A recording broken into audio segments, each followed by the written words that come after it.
హిందూ ధర్మాన్ని బంగాళాఖాతంలో కలపాలని వైసీపీ చూస్తోందని రాష్ట్ర సాధు పరిషత్ అధ్యక్షుడు శ్రీనివాసానంద సరస్వతి మండిపడ్డారు. బచ్చలకూరి జోసెఫ్ అలియాస్ రావణ్ లాంటి వాళ్లు రాముణ్ణి తిడుతుంటే ఆ పార్టీ నాయకులు సహకరిస్తున్నారని ధ్వజమెత్తారు. అధికారంలో ఉండగా హిందూ దేవాలయాలపై అనేక దాడులు జరిగినా నోరు మెదపని జగన్ రావణ్ విషయంలో మాత్రం హే రామ్ అంటున్నారని దుయ్యబట్టారు. ఎన్నో సంఘటనలు జరిగేటప్పుడు హే రామ్ అనే మాట రాలే. ఈ రోజు జగన్మోహన్ రెడ్డి హే రామ్ సేవ్ రావణ్ అంటారు. అంబటి రాంబాబు ఆయనేమో రావణ్ణి గెలిపిస్తాడట.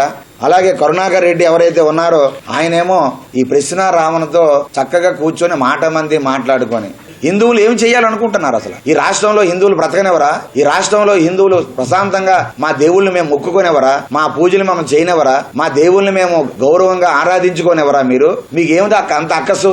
మా రాముడు అంటే అంత అక్కసేటి జగన్మోహన్ రెడ్డికి, మీ వైకాపా నాయకులందరికీ?